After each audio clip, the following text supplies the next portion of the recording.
Ang kwentong ito ay hango sa totoong buhay. Karanasan ito ni Uta. Taong 1950, Dumaraw, Capiz.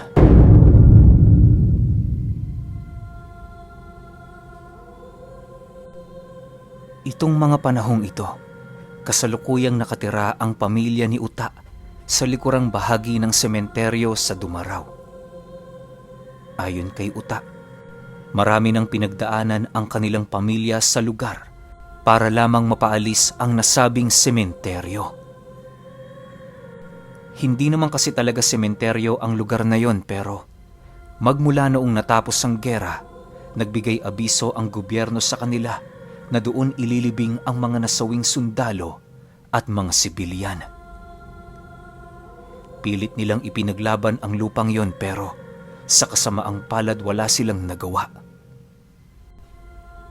Sa paglipas ng panahon, naging sementeryo na ang lugar na yon na siya namang unti-unting tumabon sa kanilang tahanan. Kung noong hindi pa sementeryo ang lugar, ay nagagawa nilang tumungo sa baryo ng kalahating minuto. Ngayon halos abuti na sila ng 1 oras sa paglalakad, gawa ng iikot pa sila sa paligid nito. Kahit mahirap para sa pamilya ni Uta ang ganoong bagay, pilit nila yung nilululon alang-alang sa kapayapaan na umiiral sa lugar. Ang hindi lang nila noon nagugustuhan sa sementeryo ay kapag merong bagong inilibing dito. Gabi-gabi kasi nilang naaamoy ang bulok na bangkay ng namatay, kahit yon ay ilang metro nang nakalibing sa ilalim ng lupa. Nareklamo na din nila yun sa barangay, pero sa kasamaang palad wala silang nakitang bangkay na nakakalat sa sementeryo. Ang labis pa noong ipinagtataka ni Uta ay ang iilang pangkat ng mga panauhin na bumibisita tuwing gabi sa oras na merong inilibing noong araw na yon. Hindi naman niya gaanong pinapansin ng mga ito, gawa ng baka nagkakatuwaan lang ang mga yon sa loob ng sementeryo. Isang araw, nagkataong meron na naman noong ililibing. Punong-puno ng hinagpis ang sementeryo dahil sa pag-iiyakan ng mga taong naulila ng patay. Dahil sa wala namang ginagawa noon si Uta, napilitan siyang makiusyoso sa lugar. Sinipat niya ang lahat ng taong naroon sa pagbabakasakaling meron siya doong kakilala. Sa pagpapatuloy ng kanyang pagmamasid, lumapit ang isang lalaki sa kanya habang nagwiwika ng, Uta, di ba malapit lang dito ang bahay ninyo? Maaari ba akong humingi ng pabor sa'yo? "Oho, dyan lang ho sa dulong bahay namin. Ano ho ba yun?" Nang marinig ng lalaki ang kanyang sinabi, agad naman siya nitong inabutan ng supot na naglalaman ng salapi. Matapos yan, napabulong itong sumagot sa kanya ng, Paunang bayad pa lang yan. Ang gagawin mo, bantayan ng nichong ito tuwing gabi. Lahat ng iyong makikita, ipagbigay alam mo sa akin. Kapag umaga, puntahan mo ako sa bahay ko. Doon ko ibibigay sa iyo ang karagdagang bayad sa trabaho mo. Nang marinig niya ang sinabi nito, walang pagdadalawang isip naman niyang kinuha ang supot. Ilang minuto pa ang lumipas, agad namang umalis ang lalaking yon nang nakangiti.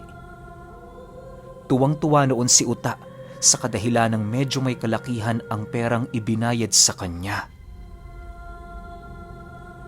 Kampante naman siya noong magagawa niya ang kanyang trabaho, gawa ng wala naman siyang ibang gagawin kundi pagmasdan ito. Hindi sinabi ng lalaki na sawayin niya ang sinumang bumisita sa nichong yon, kung kaya't wala siyang ipinag-alala. Sa pagbalik niya sa kanilang tahanan, agad naman niyang iniabot sa kanyang asawa ang salaping dala niya, habang masayang inilalahad dito ang trabahong gagawin niya. Nang marinig ng kanyang asawa ang kanyang sinabi, panay naman ang pagbabala nito sa kanya sa panganib na dulot ng sementeryo tuwing gabi. Lumaki kasi ang asawa niyang yon sa poder ng lola nito, kung kaya't matindi ang paniniwala nito pagdating sa mga nilalang na talaga namang kakaiba. Bago pa man sumapit ang alauna ng hapon, nagpasya na siyang matulog. Paggising niya mga bandang 5:00, dali-dali na siyang nag-ayos ng kanyang sarili para maumpisahan ang kanyang trabaho. Sa pagtalikod ng araw sa kalupaan, kasalukuyan ng nagbabantay si Uta sa nicho. Bale, dumistansya lang siya doon ng ilang metro nang sa gayoy hindi siya makita ng mga panauhing tumutungo roon tuwing sumasapit ang gabi. Nasa itaas siya noon ng isang puno, bitbit ang kanyang nilukot na duyan at kumot. Habang lumalalim noon ang gabi, wala naman siyang nararamdamang kakaiba sa paligid.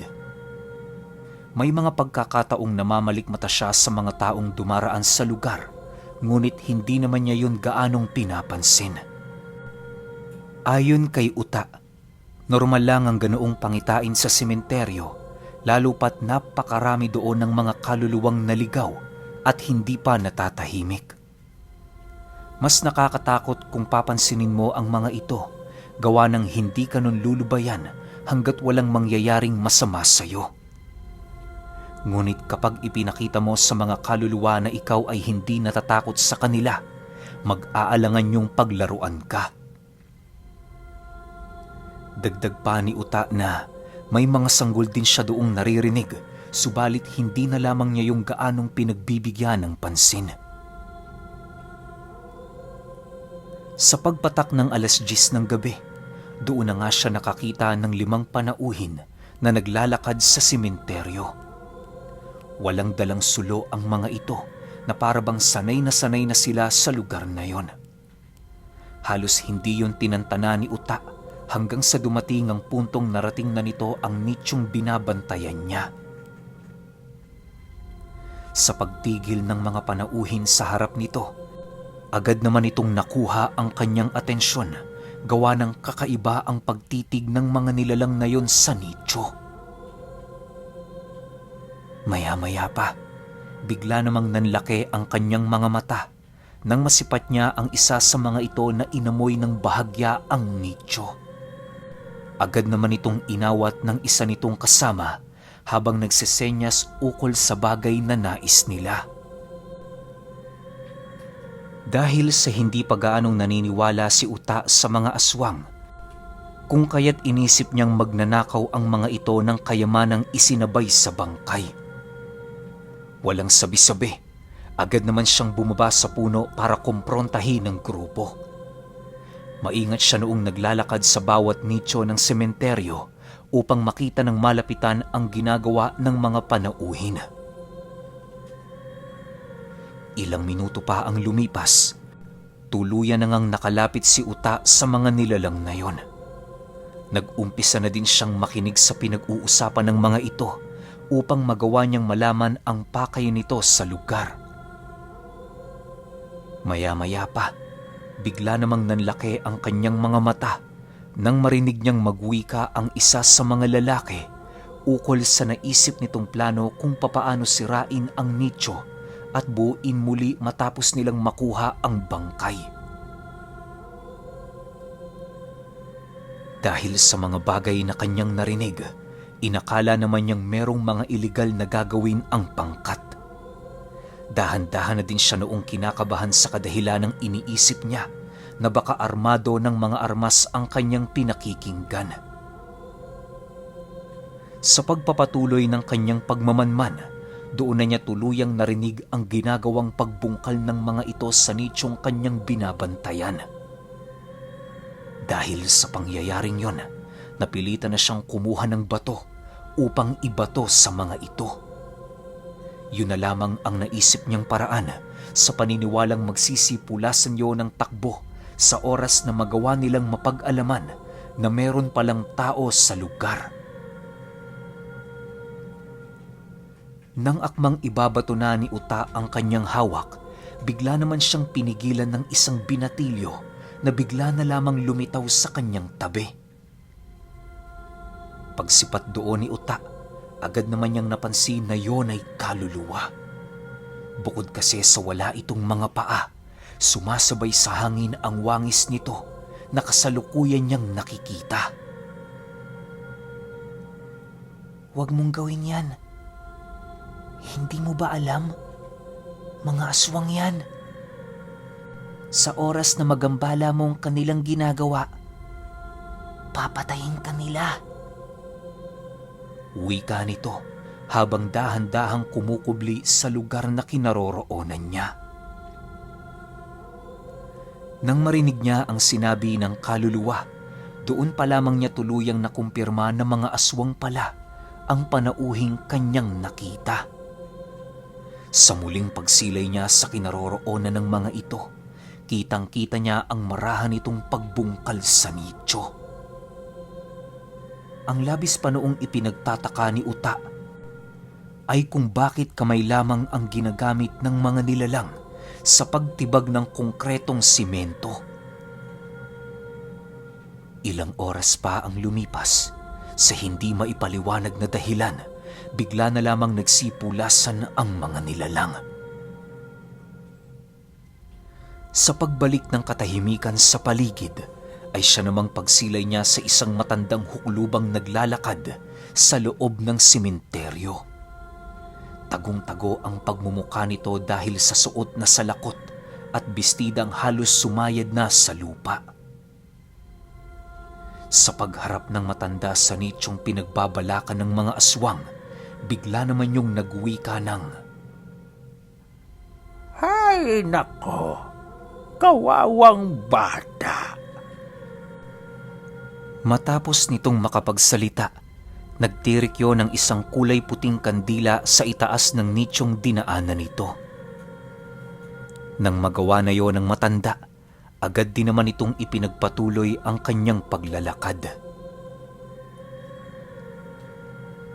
Ilang minuto pa ang lumipas, hindi na bumalik ang mga panauhing nagtangkas sa nicho. Labis ang pagtataka noon ni Uta sa kadahilan ng papaanong hindi na bumalik ang mga yon, gayong hindi pa man sumasapit ang 12:00 ng hating gabi. Kung totoo ngang aswang ang kanyang nakitang nagbabalak sa nicho, maaaring ang kahinaan ng mga ito ay sa pagsapit pa lamang ng madaling araw. Sa pagpapatuloy ng kanyang pagramdam, ni isa sa mga nilalang na yon ay hindi na niya nagawang masilayan. Nang medyo makaramdam na siya ng antok sa kanyang katawan, dali-dali din naman niyang binalikan ang kanyang gamit para dalihin papauwi. Kinaumagahan, maaga pa siyang tumungo sa baryo upang hanapin ang lalaking nagbigay sa kanya ng trabaho. Nang masipat niya yung naglalakad patungong merkado, agad naman niya yung nilapitan habang dahan-dahang inilalahad ang tungkol sa mga bagay na kanyang nasaksihan. Nang marinig ito ng lalaki, halos hindi naman ito lubusang makapaniwala sa sinabi ni Uta. Bagaman hindi yun nagsasalita, kitang-kita niya dito ang labis na pagkagalit sa mga nilalang na kanyang nakitang bumisita sa nichong binabantayan niya. Maya-maya pa, bigla yung nagbigay abiso sa kanya ukol sa kanilang gagawin sa susunod na gabi. Ayon sa lalaki, na upang makasiguro, sasamahan niya si Uta sa pagbabantay. Hindi naman noon tumutol si Uta sa kadahilan ng kahit papaano'y mas mabuti na ang merong kasama. Habang binabagtas nila ang daan, muling iniabot sa kanya ng lalaki ang supot. Pagkakuha niya nito, agad naman niya yung tinanong ng, "Manong, sino ho ba yung pinababantayan nyo? Asawa nyo ho ba?" Hindi Uta, kapatid ko yon. Malapit kong kapatid. Pasensya ka na kung naaabala pa kita. Wala kasi ako mautusang magbabantay eh. Sa pagpapatuloy ng kanilang pag-uusap, doon niya napag-alaman ng rason nito kung bakit nagawa nitong pabantayan sa kanya ang bangkay. Ayon sa lalaki, magmula noong pinaglamayan pa lamang ang kanyang kapatid, iba't ibang panaginip na ang dumadalaw sa kanya tuwing gabi. May iilan siyang nakikita sa kanyang pangitain na mga nilalang na naghahangad sa bangkay ng kanyang kapatid. Hindi naman niya ninais pang ipagbigay alam ito sa kanilang pamilya, gawa ng natatakot siyang baka pagtawanan lamang ang mga bagay na kanyang sasabihin. Dagdag pa ng lalaki na maaaring ang kanyang kapatid ang dahilan kung bakit nagkakaroon siya ng ganoong uri ng mga pangitain. Kaya upang makumpirma ang sinabi ni Uta, sasama siya dito sa pagbabantay nito ng nicho. Matapos ang kanilang pag-uusap, saglit muna silang dumaan sa bahay ng lalaki. Kumuha lang yon ng iilan sa kanyang mga gamit para doon na maghintay ng gabi sa tahanan ng kanyang inutusan. Nang makarating na sila sa tahanan nila Uta, nagpasya siyang bisitahin ng sementeryo na pinaglibingan ng kanyang kapatid. Sa pagdating nila sa nicho ng kapatid nito, bumungad sa kanilang mga mata ang isang kandilang kulay puti na merong siga sa kabila ng napakalakas na hangin sa paligid. Gulat na gulat silang dalawa noon sa kadahilan ng lahat ng mga kandilang nasisilayan nila sa lugar, wala ng apoy. Animoy ang kandilang kanilang nakitang nakatirik, bukod tangi sa lahat ng kandilang naroon sa lugar. Maya-maya pa, bigla namang nanlaki ang mga mata ni Uta nang maalala niya ang isang matandang lalaki na nag-iwan ng kandila noong nagdaang gabi. Alam niya sa kanyang sariling hindi siya nagkakamali, sa kadahilan ng saksi siya na ang kandilang yon ang inilagay doon ng matanda. Dala ng labis na pagkagulat noon ni Uta, agad naman siyang napahawak sa lalaki habang nagwiwika ng, Manong, meron ho ko nakitang matandang dumaan dito kagabi. Sigurado ho ako, siya ang nagtirik ng kandilang yan. Maniwala kayo sa akin, kagabi pa yan dyan. Nang marinig ito ng kanyang kasama, halos hindi ito makapaniwala sa kanyang sinabi. Napaka-imposible kasing abuti ng umaga ang kandilang yon, lalo pat malakas ang hanging dumaraan sa lugar na yon. Ang labis pa nilang ipinagtaka ay kung sino ang matandang nakita ni Uta. Ilang minuto pa ang lumipas, nagpasya na silang bumalik sa tahanan ni Uta para magpahinga. Sa pagsapit ng hapon, ginugol nila ang kanilang oras sa pagtulog. Kinakailangan nilang magkaroon ng sapat na tulog hanggang 6:00 upang manatili silang gising buong magdamag. Nang magising na noon sila Uta, agad naman nilang inayos ang kanilang mga sarili at ang mga gamit na kanilang dadalhin. Bago pa man tumungtong ang 6:00 ng hapon, naroon na sila sa punong pinagbabantayan niya. Doon na sila kumain ng hapunan at nagpalipas ng lalim ng gabi. Habang nagmamasid sila sa paligid, wala naman silang nararamdamang kakaiba maliban sa mga insektong gumagala sa sementeryo. Panay din ang kanilang pag-uusap noong mga oras na yon ukol sa kanilang gagawin sa pagsapit ng gabi. Sa pagtungtong ng 7:00, napakadilim na sa buong paligid. Iniwasan nila noong gumawa ng anumang siga upang hindi mabulabog ang mga nilalang na nagbabalak sa bangkay ng kanyang kapatid. Maya-maya pa, laking gulat na lamang nila nang makasilay sila ng puno ng saging na tumubo sa harapan ng nicho. Kasabay ng paglitaw ng 3 saging ay siya namang pagkawala ng kandilang inilagay doon ng matanda. Dahil sa pangyayari, agad naman nilang napagtanto na merong nangyayaring hindi maganda sa sementeryo. Ang ginawa nila, mas lalong pinag-igihan ang kanilang pagkubli sa lugar upang hindi sila mapansin at makita ng mga nilalang na malapit nang dumating. Kampante naman sila noong madali nilang masisipat ang mga nilalang na aaligid sa sementeryo gawa ng masyadong maliwanag ang buwan. Ilang minuto pa ang lumipas, laking gulat na lamang nila Uta nang muli nilang masilayan ang pagdating ng 5 lalaki. Diretso lamang ang tingin ng mga ito at animoy hindi alintana sa kanila ang mga bagay na kanilang madaraanan. Ang labis pang ikinagulat nila noong dalawa ay kung bakit madudungis ang kasuotan ng mga kalalakihang naglalakad papalapit sa nicho. Sa pagharap ng mga ito sa nicho, marahan namang lumapit doon ang isang lalaki habang dahan-dahang inilalapat sa konkretong semento ang kanyang kamay. Panay ang pagbuka ng bibig nito na para bang meron yung inuusal. Maya-maya pa, pagkaalis ng lalaki ng kanyang kamay sa semento, bigla na lamang nawasak ang nichong kinaroroonan ng bangkay. Pagsilay ng mga ito sa kabaong ng binata, bigla naman yung nagpaunahan upang kunin ang buong katawan ng binatang nakahimlay. Pinagpira-piraso ito ng nilalang na yon at walang habas itong pinagkakain. Sa pagpapatuloy ng ganoong kaganapan, unti-unti namang napapansin nila Uta ang paghulma ng isa sa mga puno ng saging na umusbong sa lugar, nakahawig ng bangkay ng binatang namatay.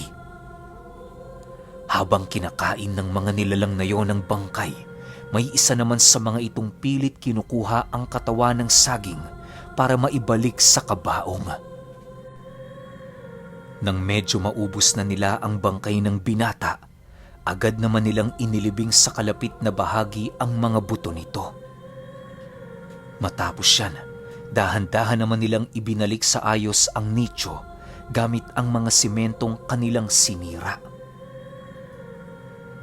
Habang pinagmamasdan nila ang mga nilalang na yon, wala silang nagawa kundi ang manatiling nakamasid. Aminado kasi noon si Uta na maging sila man labis-labis ang takot sa mga nilalang na kanilang nakita. Isipin ninyo, habang kumakain ang mga aswang, kitang-kita nila ang pag-ikot ng ulo ng mga ito. Dahan-dahan na ding naagnas ang balat kayo ng mga nilalang na yon na siyang naging sanhi upang magawa nilang masilayan ang totoo nitong mga anyo. Ayon kay Uta, na habang pinagmamasdan nila ang mga nilalang na yon, doon nila napagtanto na napakalayo ng mga ito sa wangis ng mga ordinaryong tao. Sa pagpapatuloy ng kanilang pagmamasid, bigla namang nabaling ang kanilang paningin sa harapang bahagi ng mga balbal nang marinig nila ang tinig ng isang matanda na nagsasabi ng, Busog na ba kayo? Mabuti naman kung ganon.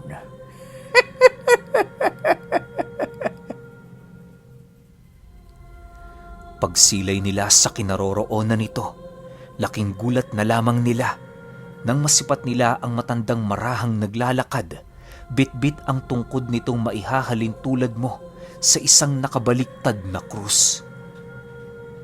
May kasama itong matabang lalaki na namumuti ang mga mata. Pang-ibabang kasuotan lang din ang suot ng matabang lalaking yon, kung kaya't kitang-kita nila Uta ang napakarumi nitong pangangatawan. Bagaman napakaraming sakit sa balat ng lalaki, nakakapagtakang hindi ito nakakaramdam ng kahit na anong kate. Dagdag isipin din noon nila Uta ang napakarami nitong mga garapatang kasalukuyang nakakapit sa balat nito. Nasisilayan nila yon gawa ng napakalaki ng tipak ng mga garapata. Pagkarinig ng balbal sa sinabi ng matanda, agad naman yung nagsipulasan na parabang isang maninila ang kanilang kaharap. Subalit pagsilay ng matabang lalaki sa ginawa ng mga nilalang, agad naman niya yung hinabol at walang habas na pinag-uundayan ng sapak hanggang sa mamatay ang mga ito. Halos inabot lang noon ng 3 minuto bago nito tuluyang nagapi ang mga nilalang. Sa pagbalik ng matabang lalaki sa matanda, bitbit na nito ang 5 balbal na wala ng buhay.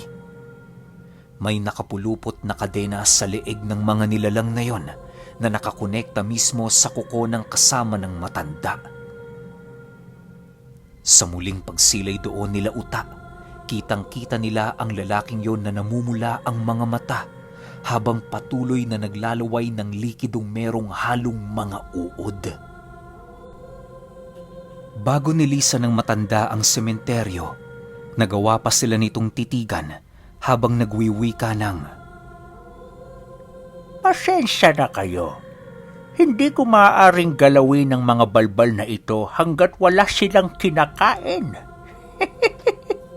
Huwag niyo nang alalahanin ang bangkay ng batang kanilang pinaglantakan, sapagkat wala na kayong magagawa para ibalik ito. O sige, mauna na kami sa inyo. Matapos makapagsalita ng matandang yon, bigla naman itong ibinalik ang kanyang salakot na kasalukuyang nakasabit sa kanyang likod. Ilang hakbang pa lamang ang nagagawa ng matanda. Sa hindi malamang dahilan, bigla na lamang yung nawala sa kanilang mga paningin. Sa pagbalik ng katahimikan sa paligid, ang tanging nagawa na lamang nila Uta ay ang tingnan ng kalagayan ng nicho. Nang masipat nilang ayos naman ito, minabuti na nila yung wag nang galawin.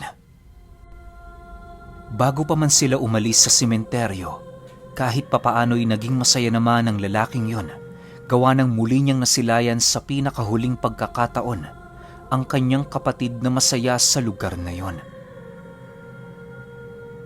Sa pagsapit ng sumunod na araw, pinagtulungan nila Uta na muling ilagay sa loob ng nicho ang mga butong ibinao ng balbal sa tabi nito. Matapos nila itong maisagawa, doon na siya binayaran ng buo ng lalaking humingi ng kanyang serbisyo. Pero alam niyo ba, na bagaman malaki ang naging kita noon ni Uta, hindi pa rin niya malilimutan ang pangyayaring minsang tumatak sa kanyang isipan noong makakita siya ng aswang na kumain ng balbal.